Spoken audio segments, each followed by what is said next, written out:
finally happened. After 5 whole years of struggle, emotional torment, just everything you could ever not want before such a big life change, it finally happened. I got my P's, y'all. I am so happy. I am so excited. Oh my god. It finally bloody happened. And to be completely honest, I have no clue whatsoever. I don't know how this happened. I have no idea who actually gave this to me. I don't know who decided I was a safe option for humanity to put on the road. It happened. Now I know it seems a bit crazy to, dedicate a whole entire video to how I got my provisional license. But I earned it, okay? And as such, I decided to make a whole video about it. There are a couple of reasons I decided to make this video. One is the fact that it took me so damn long to get them, and I kind of felt like after struggling so much and maybe thinking that someone out there was going through what I had gone through, and maybe me telling my story, although so, insignificant to most people, was an important story to tell from my point of view. And number two is merely the fact that before I did my test, there weren't any videos from here in Australia that I could find on YouTube. And I was so anxious, I was nervous. I had all those emotions times 100, and I was researching constantly every single day before I took the test.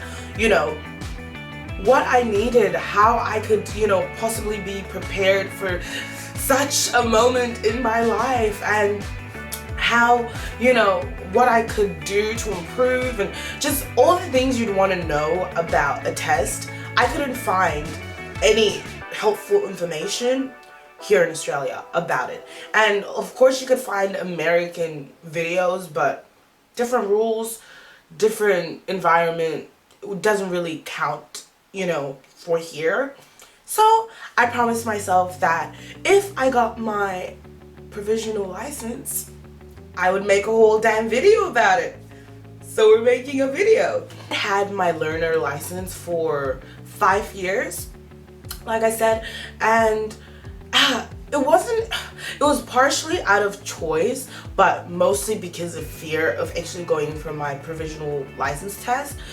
And why I was so afraid was because once upon a time I had this absolute idiot of an Uber driver, and I don't even care if they might not even see this, so I really don't give a shit. But basically, this driver, we were at an intersection and we had to turn right, and there was traffic coming from both ends. And for some really messed up reason, he thought that it would be a great idea to go through the intersection regardless of the fact that there was a truck coming from the other side and there was another small car coming from our direct view on the right side. And guys, I am not bullshitting you. I was that close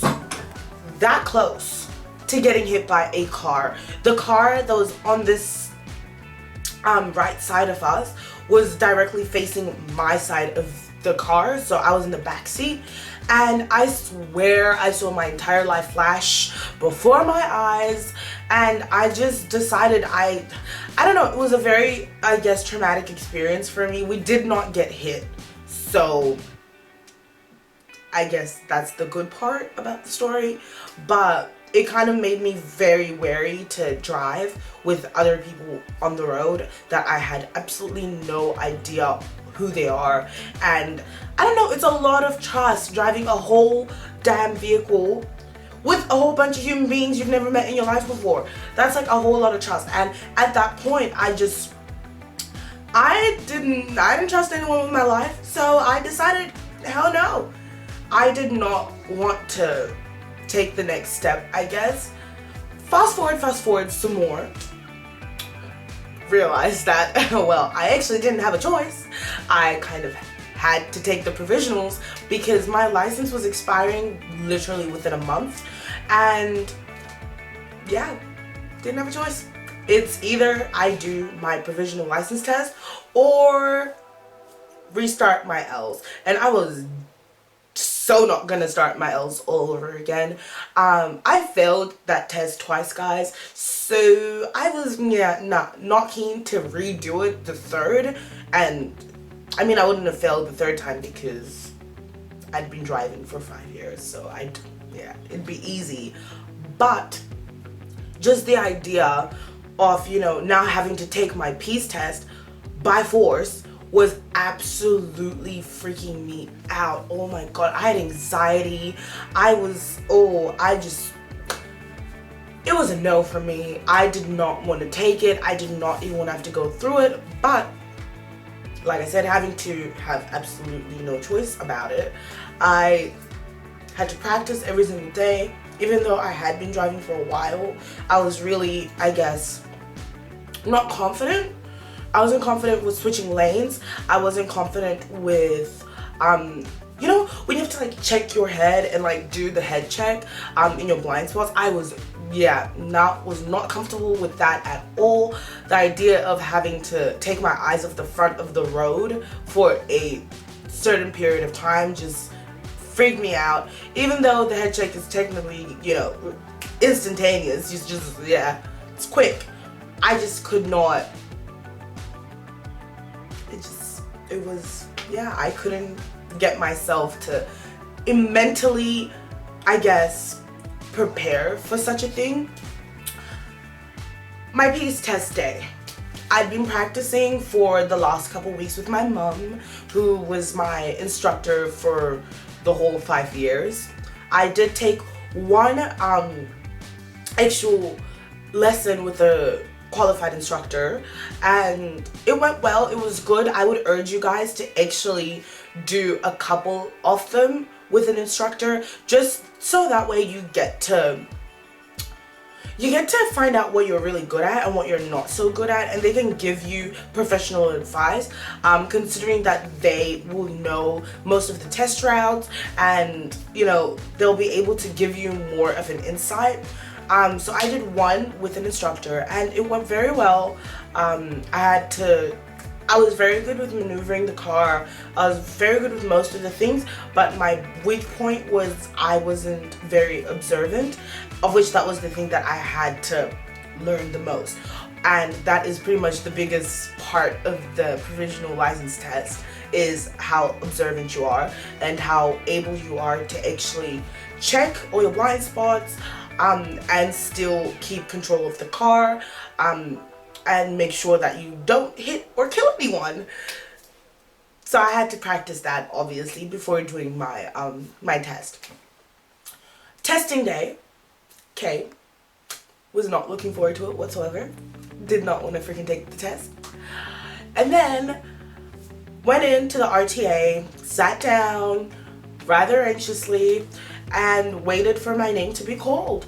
Called my name. I had to fill out a piece of a paper, just to state all the usual stuff, your license, your personal details, basically. And after that, went and sat back down.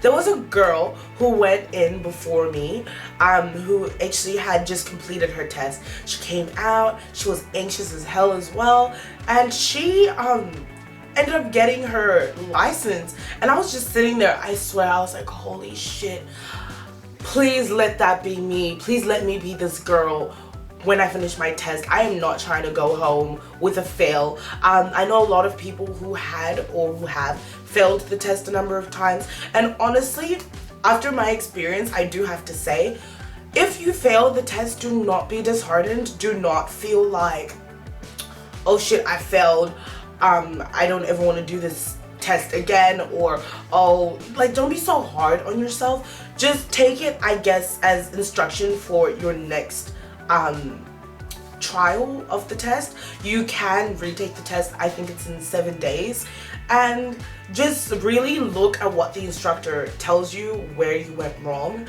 and basically I took time, learned to do all those things I was uncomfortable with, and by the time my actual test came around, I was shitting it. I was so scared, I was anxious, I had nerves, I honestly didn't think I was gonna pass, and I really don't know how I passed, to be completely honest. Went into the RTA 30 minutes early, sat down, filled out my form. The form includes all, I guess, your personal details, your license, all that stuff. Filled that out, gave it into one of the people at the RTA, and then went and sat back down until my name was called. My instructor was actually really nice. You wouldn't have thought so by just meeting him, I guess, but he was really, really nice. He made me feel a lot more relaxed. We got into the car, you know, he does the checks, checks for your lights, and checks that your car is in correct condition to get on the road. I was that close to not being allowed to do my test because one of the headlights was broken a little bit, but I was lucky because the orange light was still working, so he let me take my test. But just make sure that whatever vehicle you're driving when you go take the test is in perfect condition, so that way you don't get there and then, you know, feel shit for not taking your test, basically. So yeah, went on the road, got out the RTA, and mind you, I had practiced on this road for the absolute longest time. I did my test in Botany because it's the closest location, it's the closest RTA to me, and everyone says it's the easiest. I don't know how true that really is, but I mean, if I got my test, I guess to some degree, but got out the RTA, you know, went down the road. Now, as you get out the RTA and as you go down the road, there's 2 lanes, if I'm not incorrect. There's 2 lanes. There is a lane that turns right, and that lane you turn right when the lights turn green. And then the lane to turn left, I had never realized after all those like times practicing that it was actually a turn left on red lane. Yeah. And me being me, I actually got to the traffic light, stopped the car, thinking, you know, I would be turning left when the traffic lights were green. No. Only to read in front of me what I actually had to do. So I'm freaking out at this point. I'm like, shit, I stopped. I shouldn't have stopped. Is he noticing that I'm like stopped right now and that I'm supposed to be going? I ignored everything. I acted like I was just being cautious and I was just giving way and checking everything to make sure it was fine for me to go across. And I went across, turned left on red, continued driving, and then, y'all, I drove in like the possible worst time of the morning to drive. I drove during school zone hours. I drove while, there was traffic everywhere. I drove with people on their way to work, old men with their dogs, kids running across pedestrian like crossings. I even had a removalist truck on a very narrow road at some point, like with workmen moving shit into someone's house and like a car coming my way. So I had to be extra cautious, and I took the time. I did not give a shit if I was, you know, taking too long, driving too slow, whatever the case was, I took the time and made sure that I was, I guess, being extra careful, and that my instructor would notice that I was being extra careful. At the end of the day, after taking this test, I kind of felt like an idiot in a way, because I'd postponed it for so long, but it really wasn't that bad. It really was not that bad. Finished the test, got into the RTA all over again, went and sat down, and then they called me and told me that I got my P's. I almost jumped up, screamed, started crying. I was so close to doing all those things, but I held my shit together because I am a fully grown woman and can't be out here acting like a child. So I took my license and everything else. They give you a paper license while they process your actual provisional license, and yeah, that was the end of the day, just like that. Everything I'd been scared of was really not that scary. So I guess the lesson here is take time to actually practice. Make sure that you know where you might be, I guess, taken during your test. The best way to do that is to have a final check with a professional instructor. So yeah, that's pretty much the story of how I got my P's. If you are about to take your P's and you're still in your learners, don't be too nervous, to be honest. I know it's easier said than done, but now that I've taken them, I literally don't even remember all the anxiety and fear that I had. Now I drive all the time, and I'm so excited every time that I do drive, only because I enjoy it so much. But if you feel that you aren't ready, listen to yourself. Take the time to practice. Take the time to work on the things that you feel you aren't perfect or so great at. I mean, you can't really be perfect. So work on the things that you need to improve on. But besides that, don't be nervous. Just get in there, do what you gotta do, and it's really not as bad as it may seem. So if you guys have any questions for me, leave them in the comment section below. If you have taken your P's and you have advice for other people out there, leave it in the comment section below. If you are new to my channel, please don't forget to subscribe, like, and comment. If you are not new to my channel, please don't forget to like and comment and share. And yeah, I'll see you guys in my next video.